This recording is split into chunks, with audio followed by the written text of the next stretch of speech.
बेटा हम पढ़ रहे थे method for determining of order rate law and rate constant. किसी भी रिएक्शन में ऑर्डर कैसे फाइंड आउट करेंगे, फिर रेट ला और रेट कांस्टेंट, ये मेथड हम डिस्कस कर रहे थे।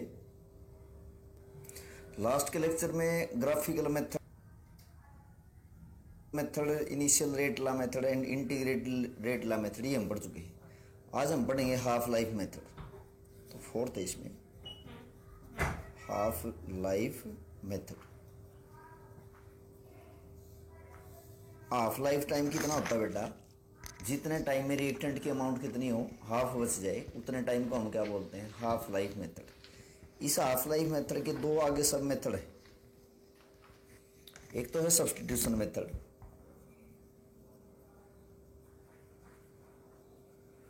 वैल्यू पुट करके देखेंगे, सब्स्टिट्यूट करके देखेंगे, और दूसरा इसमें है ग्राफिकल मेथड।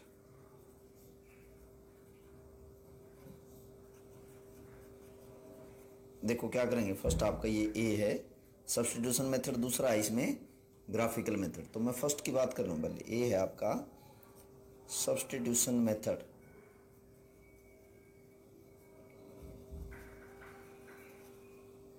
सब्स्टिट्यूशन का क्या मतलब है? वैल्यू पुट करके देखेंगे। कैसे? देखो एक बार समझो। सपोज ये ए रिएक्टेंट है, ए रिएक्टेंट प्रोडक्ट में बदल गया। अब क्या देखा जाएगा? सपोज मान लिया इसकी कंसंट्रेशन में बता देता हूं कि इसकी कंसंट्रेशन सपोज 4 मोलर है। एम का मतलब क्या है? मोलर। तो मैं लिख देता हूं 4 मोलर कंसंट्रेशन है। जब इसकी 4 मोलर इनिशियल कंसंट्रेशन है, इनिशियल कंसंट्रेशन, तो क्या किया गया कि 4 मोलर इनिशियल कंसंट्रेशन पे ए रिएक्टेंट का हाफ लाइफ देखा गया। यानी कि 4 मोलर कंसंट्रेशन लेके रिएक्टेंट ए की इसकी हाफ लाइफ टाइम देखी कितनी आई। फिर जैसे कंसंट्रेशन ले ली 1 मोलर और फिर इसकी हाफ लाइफ टाइम देखी। यानी कि क्या बता रहा हूं कि ये रिएक्टेंट ए है, इसकी दो अलग अलग कंसंट्रेशन है। 4 मोलर पे देखा कि इसकी हाफ लाइफ क्या है, यानी कि 4 मोलर इसकी इनिशियल कंसंट्रेशन है ए की। तो इस दौरान जो ये 4 मोलर ए की इनिशियल कंसंट्रेशन है, इससे हाफ लाइफ कितना आएगा। फिर जैसे 1 मोलर कंसंट्रेशन लेके इसकी स्टार्टिंग कंसंट्रेशन, फिर देखा हाफ लाइफ कितना आया। इनकी वैल्यू से फिर हम ऑर्डर ऑफ रिएक्शन निकालेंगे। देखो मैंने आपको हाफ लाइफ का फार्मूला भी बता रखा है। हाफ लाइफ का क्या फार्मूला होता है बेटा? हाफ लाइफ का आपको ये फार्मूला बताया है, T1/2 directly proportional to a nought है इनिशियल कंसंट्रेशन 1 - n। ये आपको फार्मूला बता रखा है। या इसको हम ऐसे भी लिख सकते हैं T1/2 inversely proportional to a nought, ये पावर में यहाँ चेंज कर दूंगा n-1। ये फार्मूले हैं। इन दोनों फार्मूले में से आप कोई भी वैल्यू पुट करके यहाँ से n निकाल लेंगे। और n यहाँ क्या है? ये n है ऑर्डर ऑफ रिएक्शन। तो नोट में अब सुन लो भाई, क्या करना है आपको? किसी रिएक्टेंट की दो अलग अलग इनिशियल कंसंट्रेशन लेके उनका हाफ लाइफ देख लो और वहां से ऑर्डर निकाल लो। तो मैं क्या कह रहा हूं, for a reactant eight 2 different initial concentration, जैसे बताया था पीछे 4 मोलर और 1 मोलर, कोई रिएक्टेंट लेके 2 डिफरेंट मोलर कंसंट्रेशन उनकी लेके find out their half life.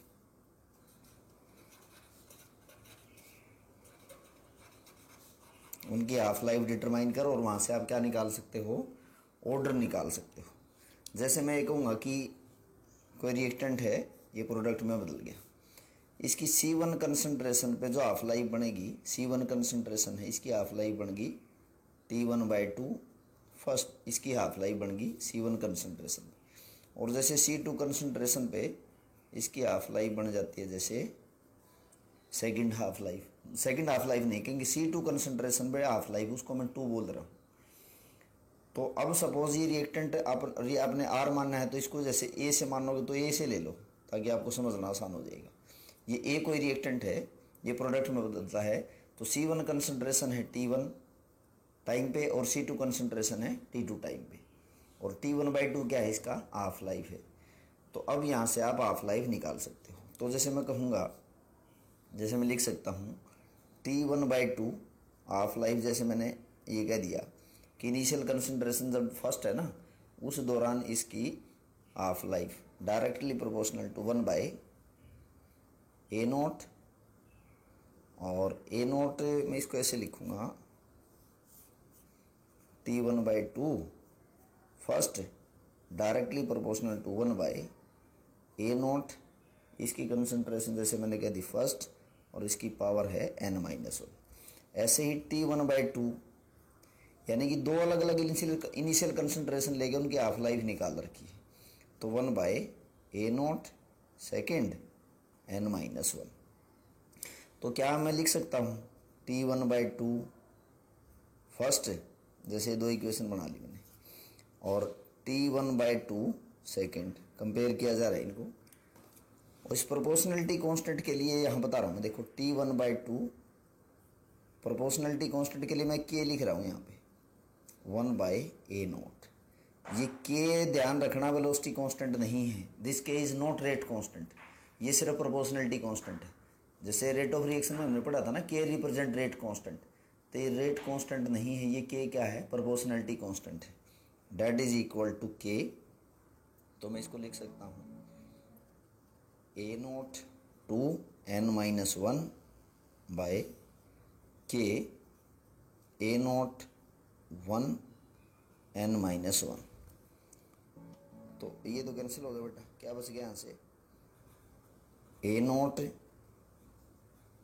2 bye A0 1। देखो पावर यहाँ भी n-1 तो मैंने लिख दिया यहाँ पे n-1। तो मेरे को ये n निकालना है, n क्या है, ऑर्डर है। तो हम क्या करें, दोनों तरफ लॉगरिथम ले लें। ये जो आपके पास इक्वेशन है, इसके हम दोनों तरफ क्या ले लें, लॉगरिथम ले लें। तो मैं लिखूँगा लॉगरिथम ऑफ T1/2 फर्स्ट, और ये बाय में है तो माइनस में चलेगा, minus logarithm of T1/2 second, that is equal to, इसका लॉगरिथम लेना है, पावर आगे आ जाएगी n-1 लॉगरिथम ऑफ, इसको लिखोगे आप logarithm of A0 2 minus logarithm of A0 1, ऐसे लिखूंगा मैं इसको।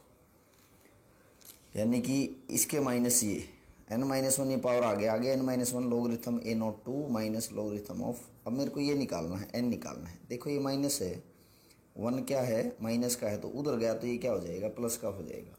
तो क्या मैं इसको लिख सकता हूँ n इज इक्वल टू, ये माइनस का इधर है तो आगे प्लस का हो गया 1 प्लस, और ये पूरी वैल्यू मल्टीप्लाई में है, ये पूरी वैल्यू क्या है, मल्टीप्लाई में है, तो इधर आएगी तो इसमें डिवाइड में आ जाएगी। तो ये माइनस का 1 है तो इधर आ गया तो +1, तो लॉगरिथम ऑफ T1/2, इसको मैं आगे लिख देता हूँ नेक्स्ट पेज पे, जगह कम रहेगी बेटा, नेक्स्ट पेज पे इसको देखेंगे।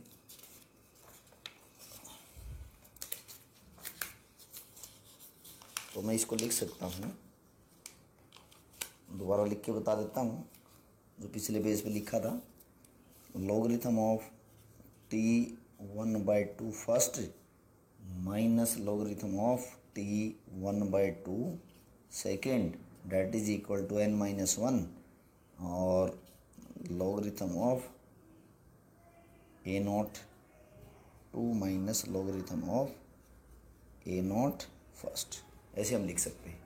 मेरे को ये निकालना है n ऑर्डर, ये माइनस का 1 है उधर गया तो बेटा +1 हो जाएगा, यानी कि मैं इसको लिखूँगा n is equal to 1 plus, इसके साथ जो है ना ये 1 प्लस का होगा, 1 plus logarithm of T1/2 half life, जैसे पहली बात है minus log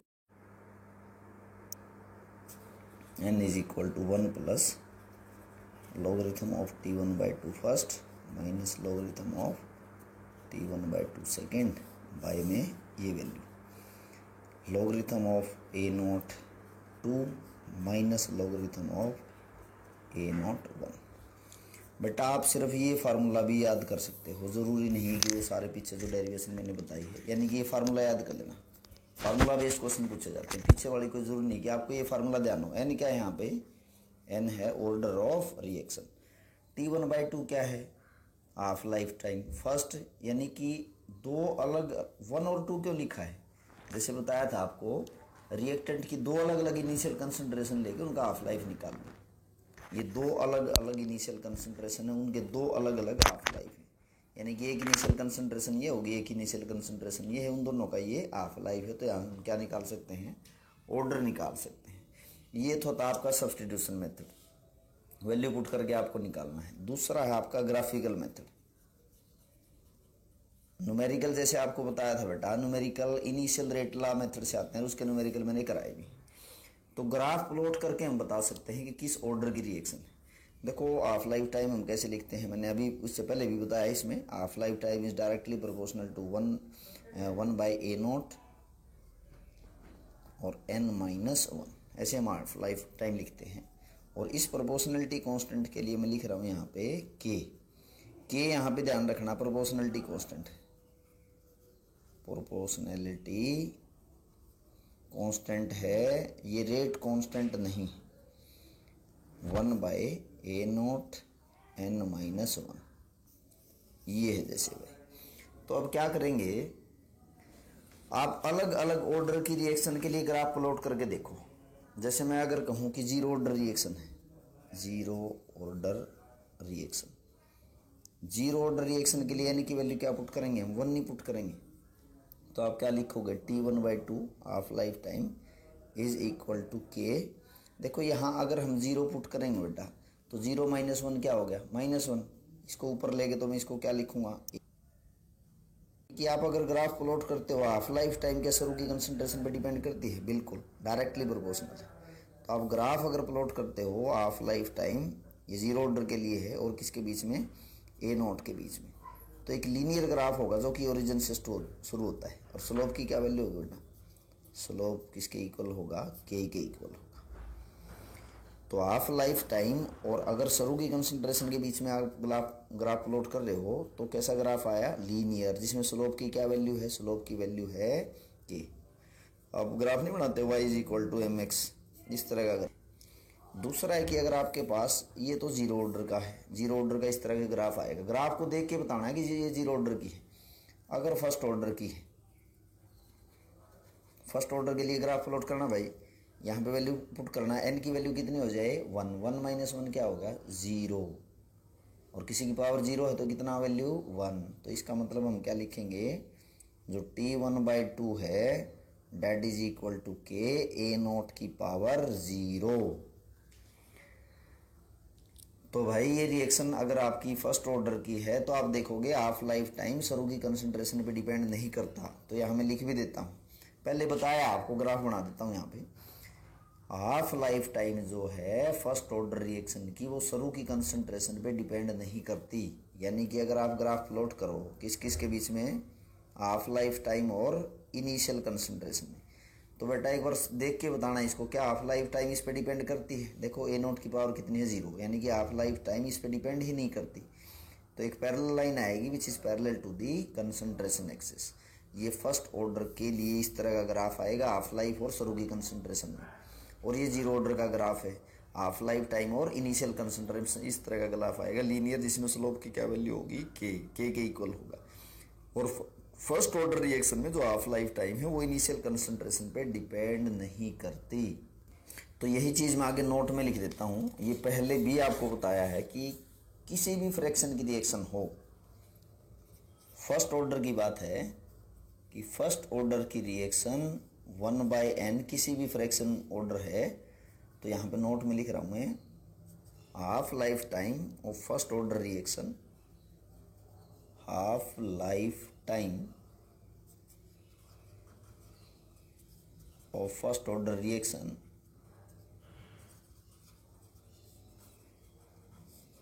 do not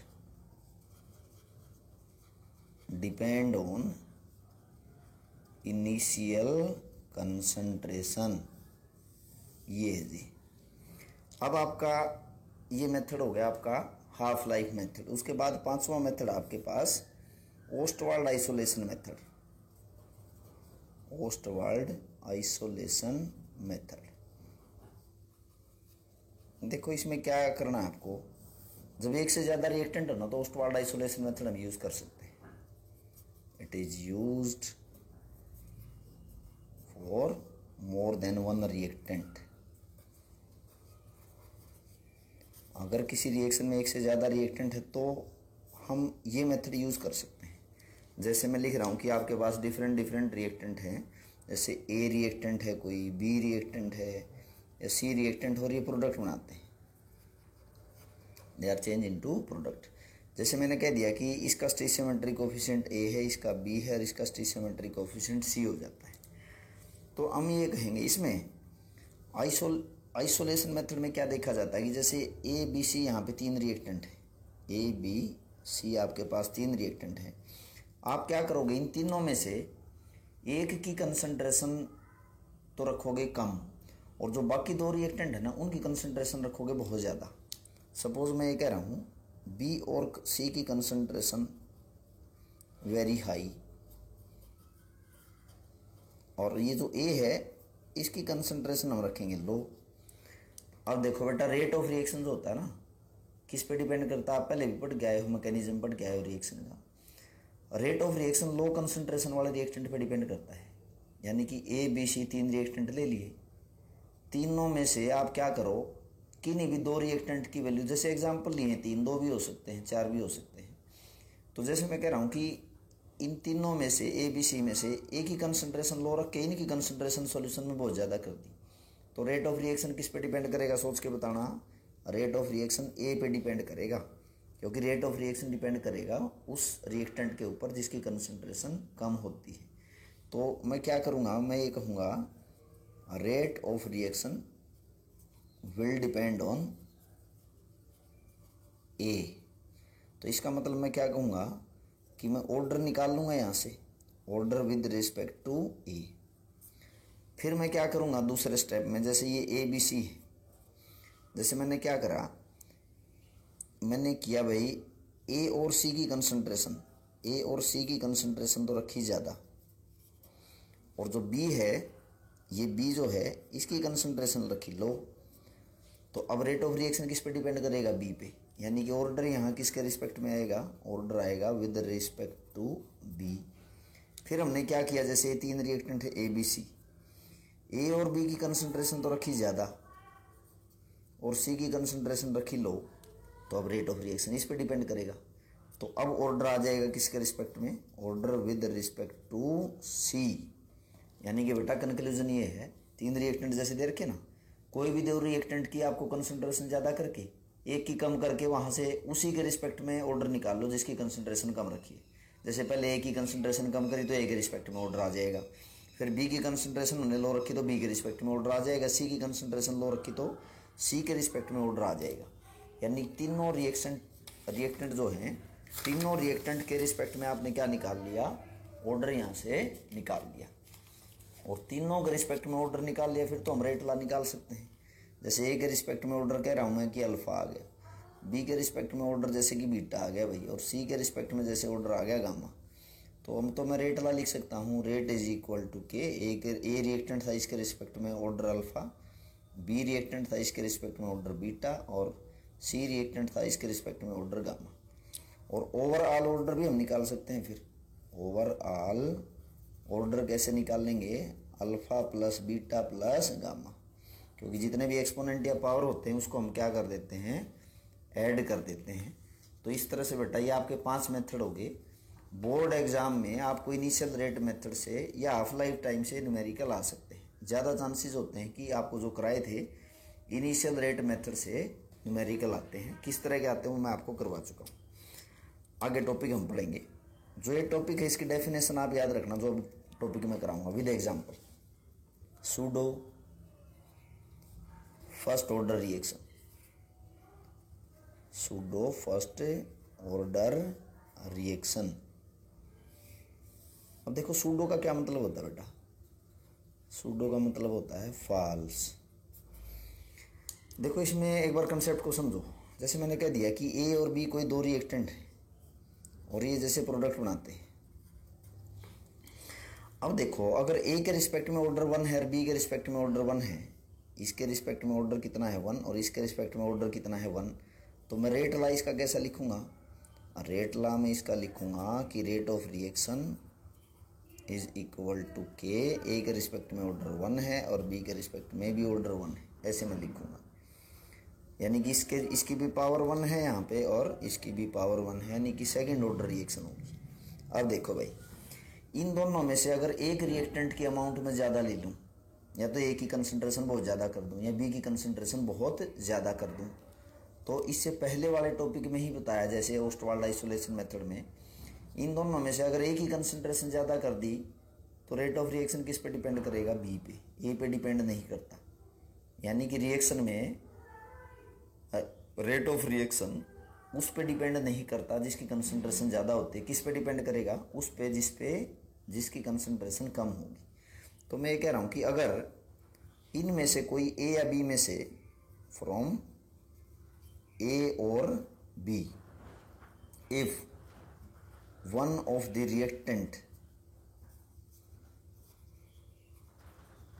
reactant is present in large amount, एक अगर ज़्यादा अमाउंट में है, देन आप क्या कहोगे कि रेट ऑफ रिएक्शन किस पे डिपेंड करेगा, rate of reaction will depend on reactant present in less amount. Rate of reaction किस पे डिपेंड करेगा, उस रिएक्टेंट पे जिसकी अमाउंट क्या होगी, कम होगी।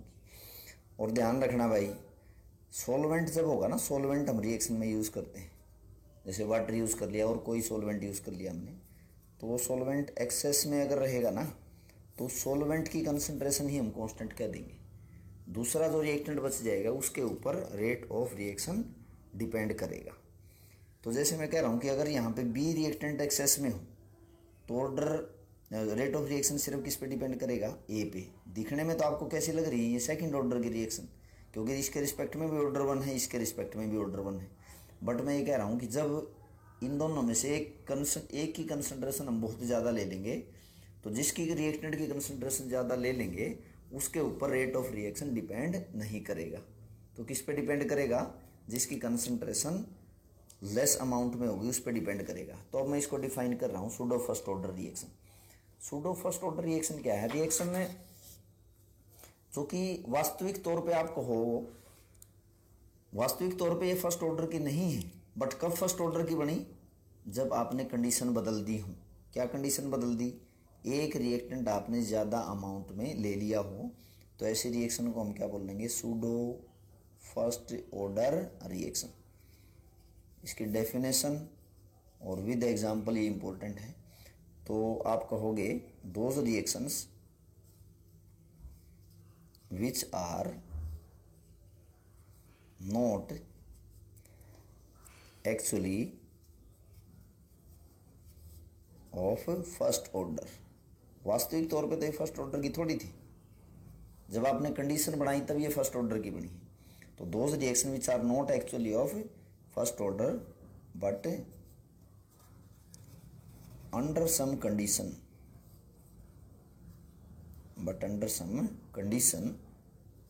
reaction becomes first order। तो ऐसी रिएक्शन को हम क्या बोलेंगे, सूडो फर्स्ट ऑर्डर रिएक्शंस। जैसे एग्जांपल देखेंगे, हाइड्रोलाइसिस ऑफ एस्टर, जैसे हाइड्रोलाइसिस में कह रहा हूँ इथाइल एसीटेट की, एस्टर है बेटा, ये इथाइल एसीटेट क्या है, एस्टर।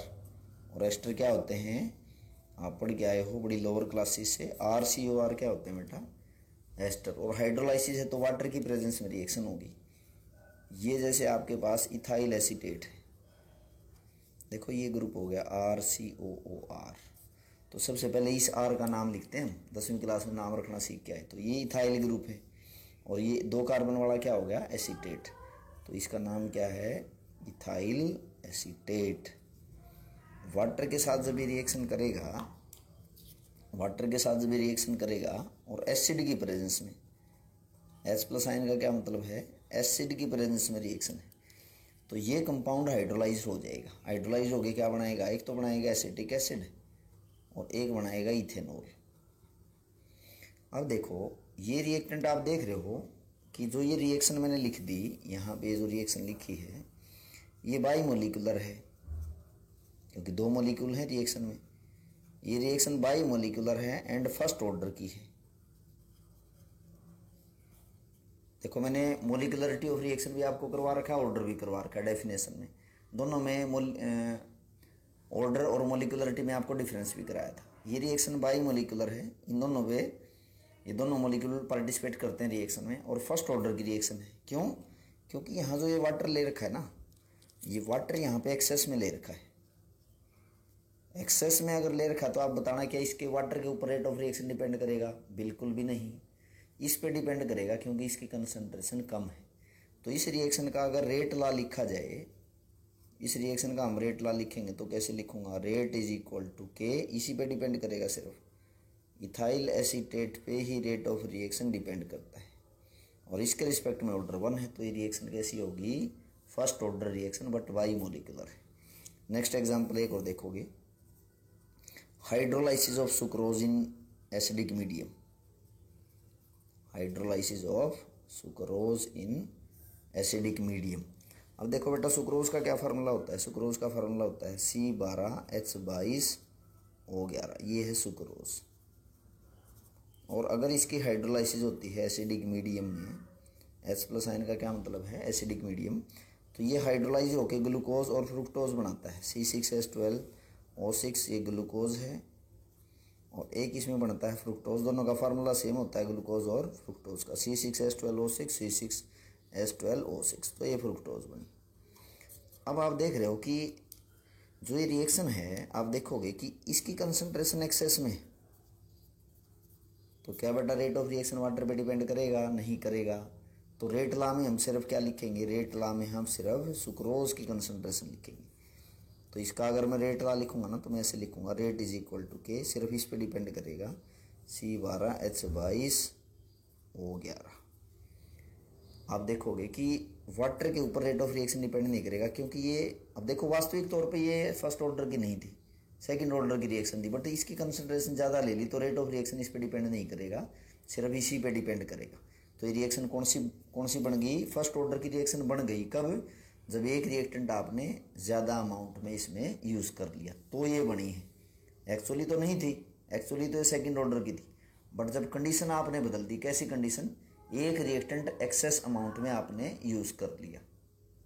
तो ये थी बेटा हमारी सूडो फर्स्ट ऑर्डर रिएक्शन। आगे अब नेक्स्ट टॉपिक हम शुरू करते हैं। नेक्स्ट टॉपिक है रेडियो एक्टिव डिसइंटीग्रेशन। हम पढ़ेंगे, डिसइंटीग्रेशन को डीके भी बोल सकते हैं। तो next topic is your rate of radio active decay या डिसइंटीग्रेशन।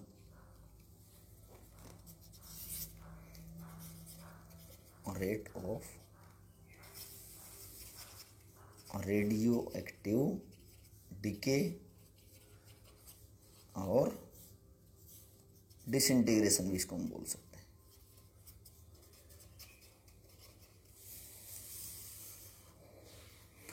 अब देखो बेटा, इसको समझने से पहले हम यहाँ पे एक दो बेसिक सी बातें बताऊंगा।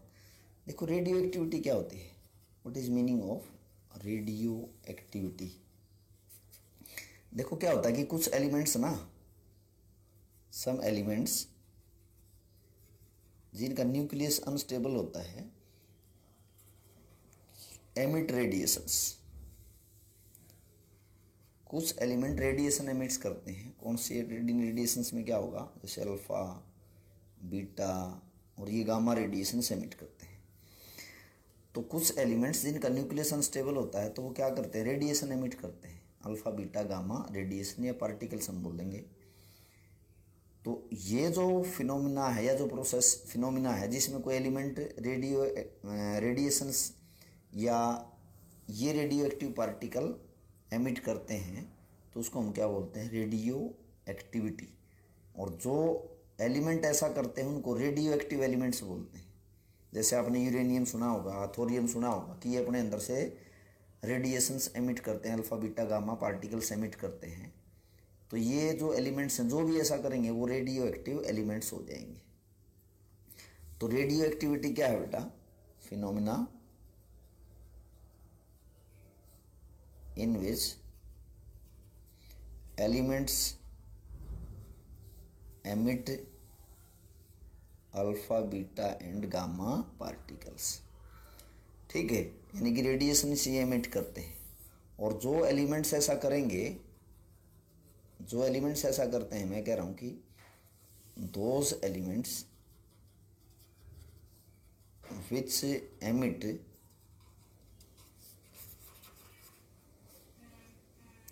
रेडिएशंस, ये जो alpha beta gamma radiations emit करते हैं, are called radio active elements. उनको हम रेडियो एक्टिव एलिमेंट्स बोलेंगे। अब देखो रेडियो एक्टिविटी क्या होती है, रेडियो एक्टिव एलिमेंट्स क्या होते हैं, मैंने आपको बता दिया।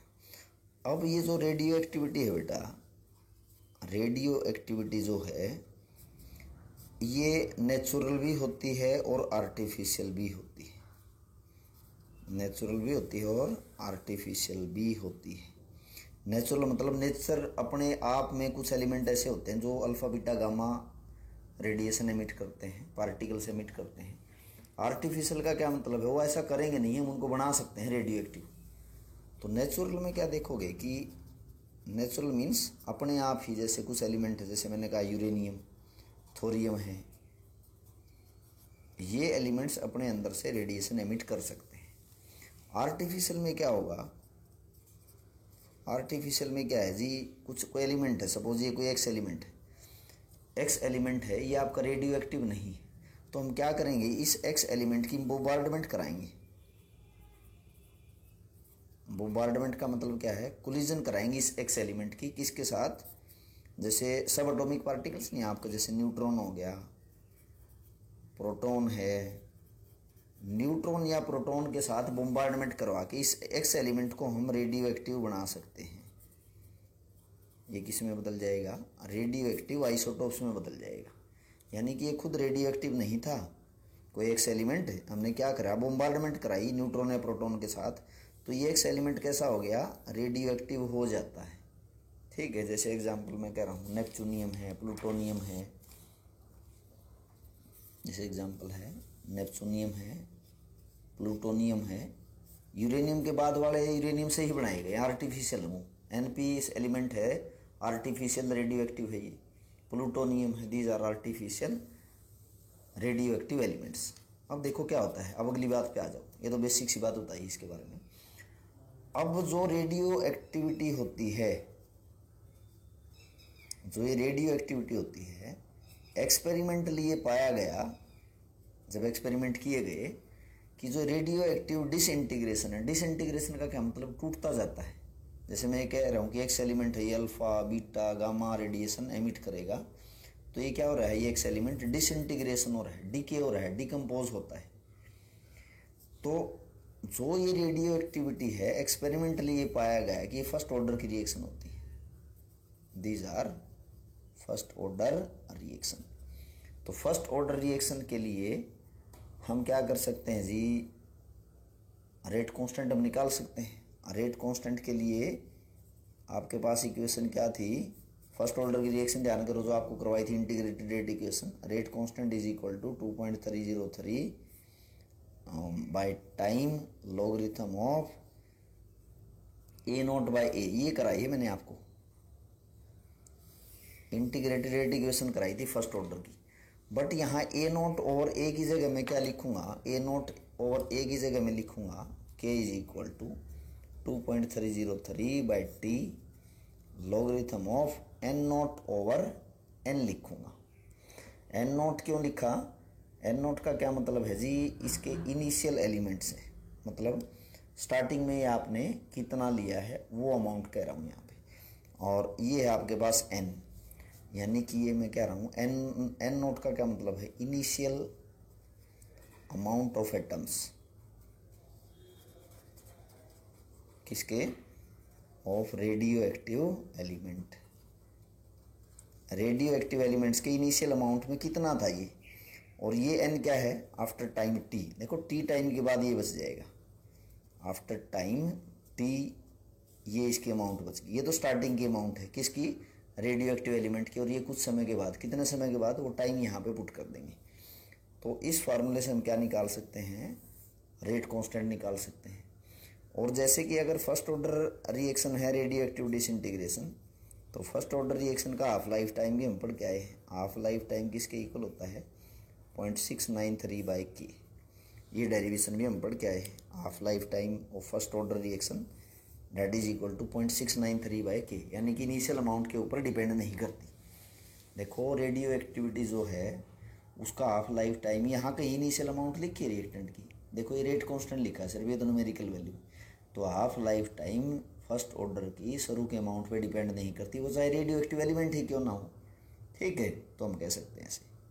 अब देखो भाई, जो रेडियो एक्टिव एलिमेंट्स होते हैं, जो रेडियो एक्टिव एलिमेंट्स होते हैं वो बहुत लंबे टाइम तक डिसइंटीग्रेट होते रहेंगे। यानी कि ये कहोगे आप, बहुत लंबे टाइम तक वो डिसइंटीग्रेट होते रहें तो ख़त्म नहीं होंगे वो। तो ये कहूँगा कि उनका जो डिसइंटीग्रेशन का टाइम है वो बहुत लंबा है, बहुत समय के बाद तक भी ये डिसइंटीग्रेट नहीं होते। यानी मैं कहूँगा डिसइंटीग्रेशन होने का जो टाइम है वो मैं कह रहा हूँ कि इसका कितना है, इन्फिनिटी है भाई। रेडियो एक्टिव एलिमेंट का डिसइंटीग्रेशन होने का टाइम क्या है, इन्फिनिटी। बहुत लंबे समय तक भी ये कंप्लीटली डिसइंटीग्रेट नहीं होते। तो यहाँ पे ना सिर्फ हम किसकी बात करेंगे, एवरेज लाइफ की बात करेंगे। किसकी बात करेंगे, एवरेज लाइफ की। और एवरेज लाइफ को हम टाउ से रिप्रेजेंट करते हैं, this is the symbol of average life. और एक्सपेरिमेंटली ये पाया गया, देखो ये जो है ये डिसइंटीग्रेशन का रेट है जी, रेट कांस्टेंट। जितना के की वैल्यू स्लो होगी ना, जितना के की वैल्यू कम होगी, जितना के की वैल्यू कम होगी उतना ही एवरेज लाइफ इसका ज़्यादा होगा। के की वैल्यू कम होने का मतलब धीरे धीरे डिसइंटीग्रेट होगा कोई element. Lesser the value of K, slower is the disintegration of any radio active elements. तो अगर के की वैल्यू कम होगी तो एवरेज लाइफ उसकी ज़्यादा होगी। दोबारा समझो, रेट कांस्टेंट जितना कम होगा धीरे धीरे डिसइंटीग्रेट होगा, और धीरे धीरे डिसइंटीग्रेट अगर कोई एलिमेंट होगा तो उसका एवरेज लाइफ क्या होगा, बहुत ज़्यादा होगा। तो मैं ये कह सकता हूँ कि average life of any radio active disintegration is inversely proportional to rate constant. और रेट कांस्टेंट और हाफ लाइफ में क्या रिलेशनशिप है, ये रिलेशनशिप है। तो मैं लिख सकता हूँ ना, इसकी जगह क्या लिख सकता हूँ, इसकी जगह मैं लिख सकता हूँ टी हाफ लाइफ बाय 0.693, ये लिख सकता हूँ। के की वैल्यू क्या है, के को देखो मैं ऐसे लिख सकता हूँ 0.693 by half life.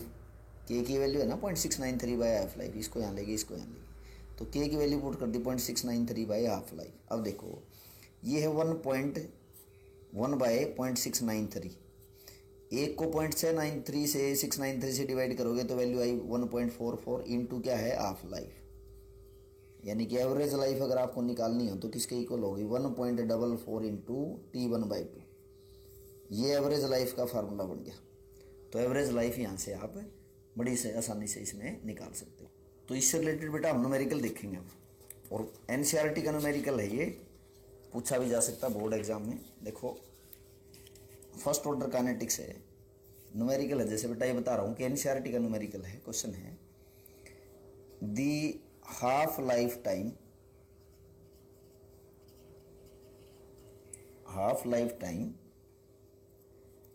Of radio active DK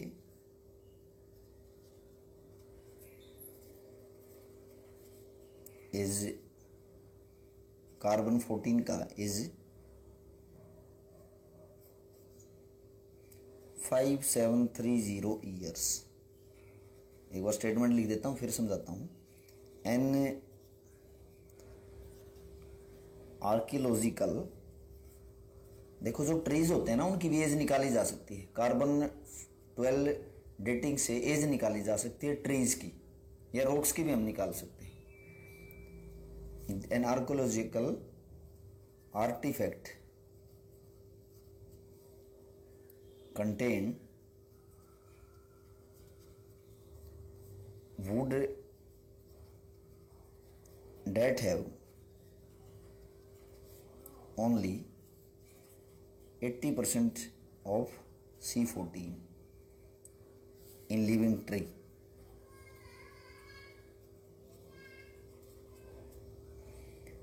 Estimate the age of sample. Estimate age of sample.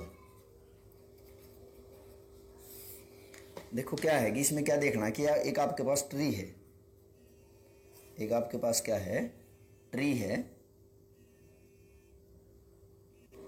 तो बेटा आपके पास ये कि ट्री है। अब कह रहा है कि देखो कार्बन, ट्री में क्या कार्बन तो होता ही है, कार्बन तो होता ही इसमें। और कह रहा है कि ना इस ट्री की एज निकालनी है, इसकी उम्र निकालनी है। ट्रीज की एज हम निकालते हैं कैसे, रेडियो एक्टिविटी के जो फिनोमेना आपको बताया प्रोसेस, उसी से निकालते हैं। अब कह रहा है कि इस ट्री की half life time of radio activity की हाफ लाइफ टाइम आपको कितना बता रखा है, 5730 ईयर्स, इतने साल बता रखे हैं। तो आर्कियोलॉजिकल आर्टिफैक्ट में क्या किया गया कि एक वुड है, ये पेड़ है, डेट है ओनली 80% ऑफ कार्बन, यानी कि इसमें कार्बन कितना बचा हुआ है, 80% इसमें रिमेनिंग है, 80% इसमें रिमेनिंग है। कौन सा, कार्बन C14। तो इसमें कितना परसेंट रिएक्ट हो चुका, कितना परसेंट डीके हो चुका, 20% डीके हो चुका, यानी कि 20% रिएक्शन पूरी हो चुकी इसमें। तो एस्टिमेट एज ऑफ सैंपल, इस ट्री की आपको एज निकालनी है। तो एज आप निकालोगे, पहले क्या करोगे, हाफ लाइफ टाइम दे रखा है, हाफ लाइफ टाइम से हम क्या निकाल लें, इसका रेट कांस्टेंट निकाल लें। रेट कांस्टेंट कैसे निकाल लेंगे, 0.693, क्योंकि आपको बताया है हाफ लाइफ रिएक्शन होती है ये। तो 0.693 बाय हाफ लाइफ कितना है इसका, 5730 ईयर्स, इतना है। तो ये रेट कांस्टेंट आ गया इसका। इसको जैसे यहाँ से तुम सोल्व करोगे तो इसका रेट कांस्टेंट ही आ जाएगा, किस में आएगा, ईयर्स में आएगा, ईयर्स इनवर्स, रेट कांस्टेंट निकल जाएगा। फिर हम क्या करेंगे जी, टाइम निकाल लेंगे, क्योंकि टाइम निकालना है ना आपको, इस पेड़ की उम्र निकालनी है। फार्मूला ये नहीं होता 2.303 बाई के लॉगरिथम ऑफ A0 बाई ए, या N0 बाई एन लिख दो। तो टाइम निकालना है मेरे को 2.303। अच्छा, रेट कांस्टेंट यहाँ से हमने निकाल ही लिया, तो रेट कांस्टेंट की वैल्यू पुट कर दो यहाँ से। कितने आएगी रेट कांस्टेंट की वैल्यू, ये आ गई भाई 0.693, ये पलट के ऊपर चला गया। तो 5730 into logarithm of A0 by A. A0 जैसे मैंने कहते हैं स्टार्टिंग अमाउंट 100% है, फिर इसमें बचा कितना हुआ है 80%, यानी कि 20% इसमें क्या हो गया, रिएक्ट कर चुका। तो टाइम निकालना है, एज निकालनी है आपको। तो सोल्व करो भाई इसको, T is equal to 2.303 by 0.693 into 5730, जो इसका हाफ लाइफ था। अब देखो यहाँ बच गया लॉगरिथम ऑफ 100 बाई 80 बच गया। 100 बाई 80 को कैसे लिखोगे, 5/4 लिख सकते हैं। तो इंटू लॉगरिथम ऑफ 5/4, और 5/4 कितना आया बेटा, ये आ गया आपका पास 2.303 इंटू 5730 बाई 0.693, ये आ गया लॉगरिथम ऑफ 1.25। और 1.25 की ये वैल्यू आपको गिवन होगी, इस 1.25 की वैल्यू आपको गिवन होगी। दोबारा देख लो, T इज इक्वल टू, ये तो फार्मूला है, यहाँ से लेके आया मैं। तो 100 बाई 100 माइनस 20, क्योंकि 80% इसमें बचा हुआ है। तो कितना बच गया, 80 बच गया। तो 5/4 लिख सकते हैं इसको। 5/4 को कैसे लिखेंगे, 1.25। अब लॉगरिथम जो 1.25 की वैल्यू है ना, ये आपको दे रखी होगी बेटा। और मैं बता देता हूँ, लॉगरिथम ऑफ 1.25 की जो वैल्यू है, ये है 0.0969। ये वैल्यू है किसकी, लॉगरिथम ऑफ 1.25 की। तो यहाँ से टाइम आ गया मेरे पास 2.303 बाई 0.693 इंटू 5730 इंटू, ये वैल्यू पुट कर दोगे यहाँ पे, जगह कम है बेटा। तो टाइम यहाँ पे आपका निकल के आ जाता है, टाइम जब सोल्व करोगे इसको, ये आ गया 1845 ईयर्स, यानी कि इतना टाइम अभी भी इसका रिमेनिंग है। तो उसके बाद कल के लेक्चर में हम डिस्कस करेंगे बेटा। आज हमने सीखा है, एक तो कुछ 2 मेथड बच रहे थे आपके कि किसी भी रिएक्शन का रेट ला, ऑर्डर, रेट कांस्टेंट कैसे निकालें, जैसे कराया आपको हाफ लाइफ टाइम और ओस्टवाल्ड आइसोलेशन मेथड।